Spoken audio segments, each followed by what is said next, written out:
Assalamualaikum warahmatullahi wabarakatuh.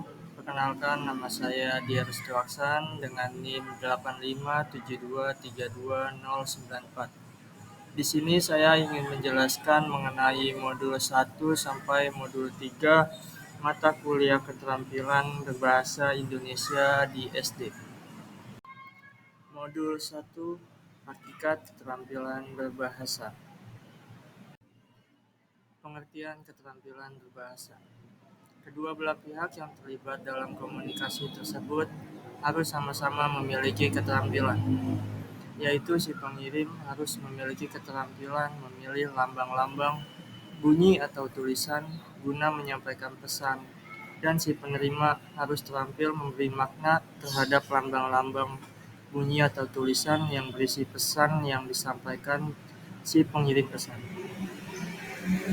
Seseorang dikatakan memiliki keterampilan berbicara apabila yang bersangkutan terampil memilih bunyi-bunyi bahasa, berupa kata, kalimat, serta tekanan dan nada, secara tepat serta memformulasikannya secara tepat pula guna menyampaikan pikiran, perasaan, gagasan, fakta, perbuatan dalam suatu konteks komunikasi tertentu.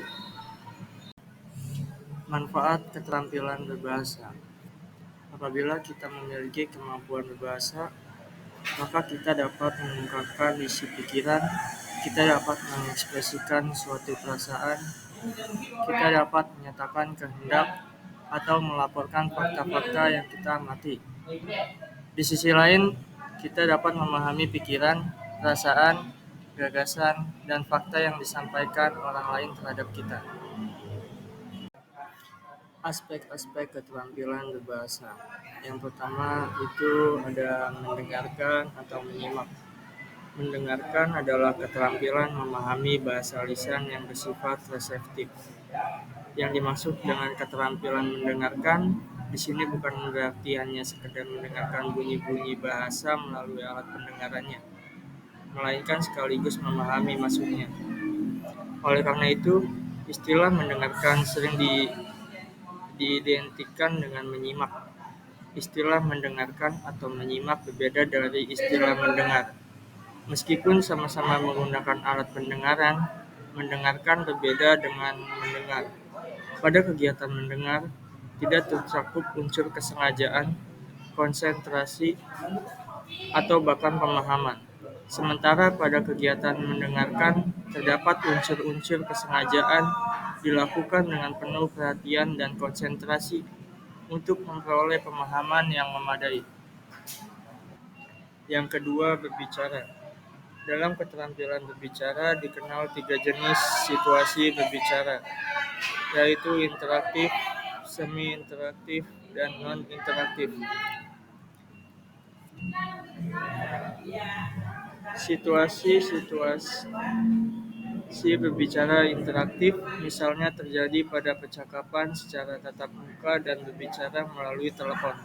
Kegiatan berbicara dalam situasi interaktif ini memungkinkan adanya pergantian peran atau aktivitas antara berbicara dan mendengarkan. Di samping itu, situasi interaktif ini menggunakan para pelaku komunikasi untuk meminta klarifikasi, pengulangan kata atau kalimat, atau meminta lawan bicara untuk memperlambat tempo bicara, dan lain-lain.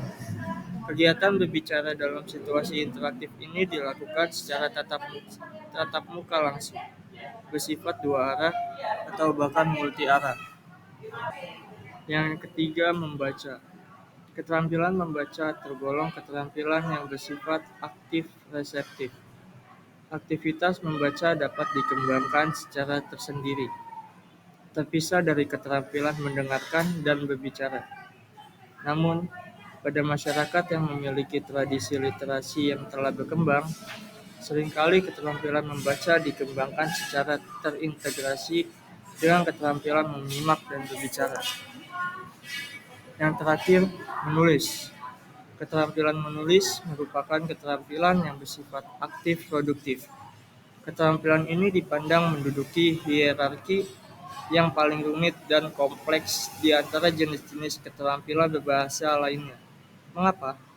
Aktivitas menulis bukanlah sekedar hanya menyalin kata-kata dan kalimat-kalimat, melainkan menuangkan dan mengembangkan pikiran-pikiran, gagasan-gagasan, ide dalam suatu struktur tulisan yang teratur, logis, sistematis, sehingga mudah ditangkap oleh pembacanya. Modul 2. Keterampilan menyimak. Menyimak adalah suatu proses mendengarkan lambang-lambang bunyi bahasa lisan dengan penuh perhatian, sehingga pendengar mampu menangkap, mengolah, dan memahami makna pesan bunyi bahasa lisan, seperti yang diungkapkan oleh Tarigan. Mendengarkan adalah suatu proses menerima bunyi bahasa tanpa adanya unsur kesengajaan, perhatian, dan pemahaman. Sementara itu, menyimak adalah suatu proses mendengarkan bunyi bahasa tersebut menjadi bermakna. Menyimak memiliki beberapa tujuan. Yang pertama, untuk belajar, yaitu menyimak dengan tujuan utama agar memperoleh pengetahuan dari bahan ujaran pembicara. Selanjutnya, menyimak untuk menikmati keindahan audial. Kemudian untuk mengevaluasi, yaitu menyimak dengan maksud agar dapat menilai sesuatu yang disimak.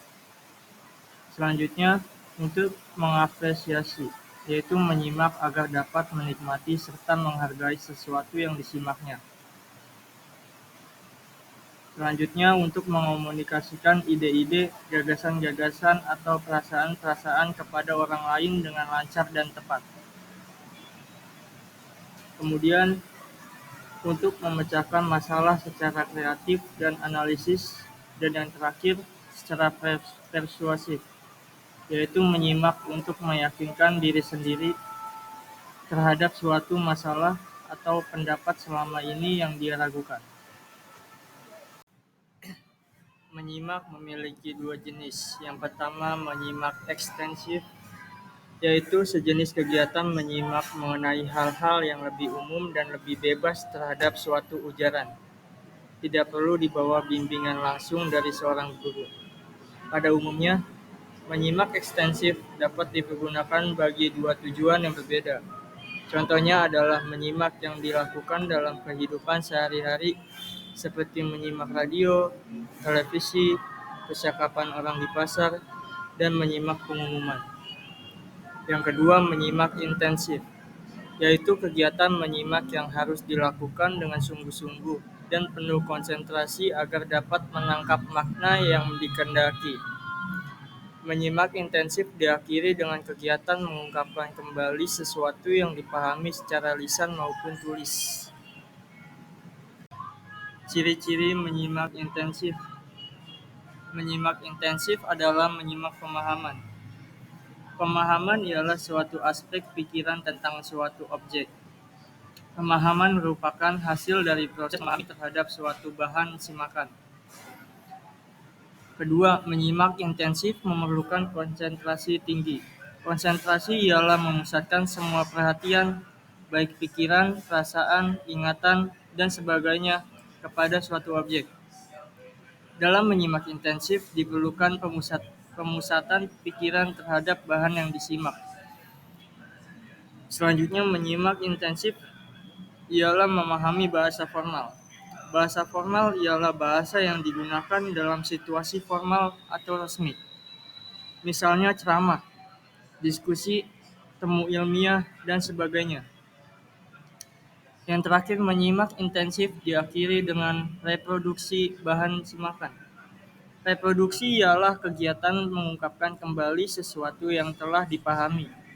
Untuk membuat reproduksi dapat dilakukan dengan dua cara, yaitu tulis, menulis, dan mengarang, serta lisan, berbicara.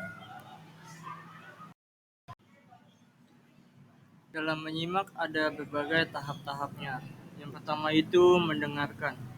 Mendengarkan dalam arti hearing didefinisikan sebagai aktivitas fisik, yaitu seseorang menerima suara melalui indera pendengaran. Oleh karena itu, seseorang perlu mendengar agar dapat menyimak. Yang kedua, memahami. Yang ketiga, menginterpretasi. Penyimak yang baik, yang cermat, dan teliti belum puas jika hanya mendengar dan memahami isi ujaran sang pembicara. Dia ingin menafsirkan untuk menginterpretasikan isi butir-butir pendapat yang terdapat dan tersirat dalam ujaran itu. Selanjutnya, mengevaluasi. Setelah memahami serta dapat menafsirkan atau menginterpretasikan isi pembicaraan, sang penyimak pun memulai menilai atau mengevaluasi pendapat serta gagasan sang pembicara, baik dari segi keunggulan dan kelemahan juga kebaikan dan kekurangan sang pembicara. Yang terakhir, menanggapi. Menanggapi merupakan tahap terakhir dalam kegiatan menyimak. Sang penyimak menyambut, mencamkan, menyerap, serta menerima gagasan atau ide yang dikemukakan oleh sang pembicara dalam ujaran atau pembicaraan. Keterampilan menyimak lanjutan. Pada kemampuan menyimak lanjutan diharapkan peserta didik mampu menyimak dengan sungguh-sungguh dan menyadari menyimak sebagai suatu sumber informasi dan sumber kesenangan. Selain itu, ia pun menjawab pertanyaan-pertanyaan yang bersangkutan dengan semakan disertai pemahaman maknanya. Kemampuan menyimak itu dipengaruhi oleh beberapa hal. Beberapa faktor yang mempengaruhi menyimak menurut H.G. Tarigan. Yang pertama itu faktor fisik. Kondisi fisik seseorang penyimak merupakan faktor penting yang menentukan keefektifan serta kualitas dalam menyimak. Yang kedua, faktor psikologis. Yang ketiga, faktor pengalaman. Sikap-sikap kita merupakan hasil pertumbuhan perkembangan pengalaman kita sendiri. Kurangnya atau adanya minat pun agaknya merupakan akibat dari pengalaman yang kurang atau tidak sama sekali pengalaman dalam bidang yang akan disimak. Yang keempat, faktor sikap. Setiap orang akan cenderung menyimak secara seksama pada topik-topik atau pokok-pokok pembicaraan yang dapat dia setujui dibandingkan dengan yang kurang atau tidak disetujui. Yang terakhir, faktor motivasi. Motivasi merupakan salah satu butir penentu keberhasilan seseorang. Kalau motivasi kuat untuk mengerjakan sesuatu, maka dapat diharapkan orang itu akan berhasil mencapai tujuan. Begitu pula halnya dengan menyimak. Kalau kita dapat memperoleh sesuatu yang berharga dari pembicaraan itu, maka kita pun akan bersemangat menyimaknya dengan tekun dan seksama.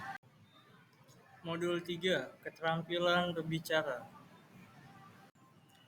Tarigan mengemukakan bahwa keterampilan berbicara adalah kemampuan mengucapkan bunyi-bunyi artikulasi atau kata-kata untuk mengekspresikan, mengatakan, serta menyampaikan pikiran, gagasan, dan perasaan. Berbicara dibagi menjadi dua, yaitu berbicara permulaan dan berbicara lanjutan. Berbicara permulaan meliputi kegiatan berbicara yang awal, seperti bercakap-cakap dan bercerita. Tujuan berbicara permulaan adalah untuk membangun kemampuan dasar berbicara, seperti mengucapkan kata-kata dengan jelas dan benar, serta mengembangkan kemampuan untuk berkomunikasi dengan orang lain. Sedangkan berbicara lanjutan meliputi kegiatan berbicara yang lebih kompleks dan lebih spesifik.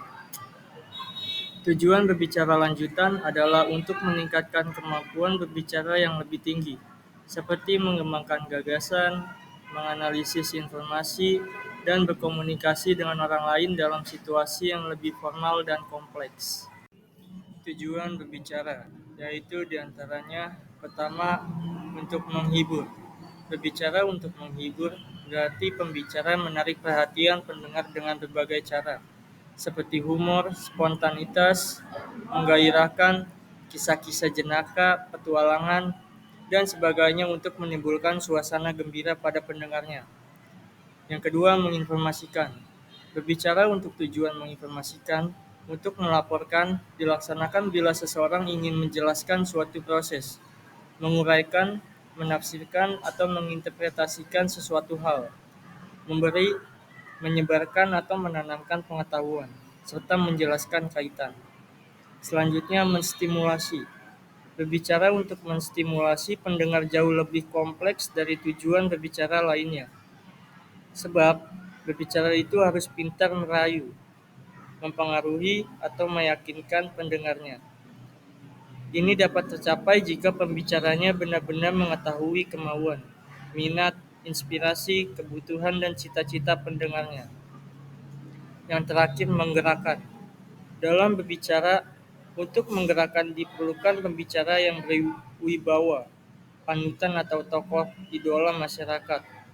Melalui kepintarannya dalam berbicara, kecakapan, memanfaatkan situasi, ditambah penguasaannya terhadap ilmu jiwa massa, pembicara dapat menggerakkan pendengarnya.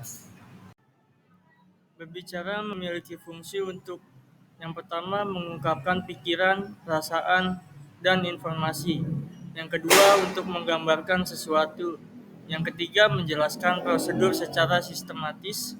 Yang keempat memerankan tokoh, cerita, dan deklamasi. Yang kelima menceritakan pengalaman, menanggapi, dan menyarankan. Dan yang terakhir melakukan komunikasi melalui elektronik.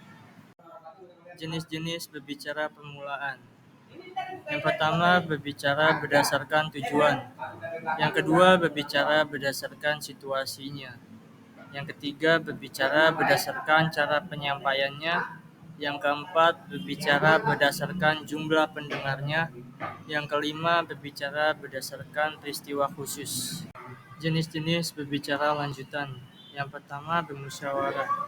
Musyawarah mengandung arti perundingan, yaitu membicarakan sesuatu supaya mencapai kata sepakat. Mencapai kata sepakat tentu tidak mudah karena setiap orang mempunyai kepentingan pribadi. Dalam suatu musyawarah yang penting adalah kepentingan orang banyak. Setiap orang mengesampingkan kepentingan pribadi demi kepentingan umum. Yang kedua, diskusi. Diskusi ialah proses penglibatan dua orang atau lebih individu yang berinteraksi secara verbal dan tatap muka mengenai tujuan yang sudah tentu melalui tukar-menukar informasi untuk memecahkan suatu masalah. Yang ketiga, menyampaikan argumentasi. Proses komunikasi untuk menyampaikan argumentasi karena harus mempertahankan pendapat disebut debat. Setiap pihak yang berdebat akan mengajukan argumentasi dengan memberikan alasan tertentu, agar pihak lawan atau peserta menjadi yakin dan berpihak serta setuju terhadap pendapat-pendapatnya. Yang terakhir itu pidato. Komunikasi lisan, khususnya pidato, dapat dilakukan dengan cara impromptu, menghafal, metode naskah, dan ekstemporan. Sekian pembahasan mengenai modul 1 sampai modul 3. Kurang lebihnya mohon maaf. Wassalamualaikum warahmatullahi wabarakatuh.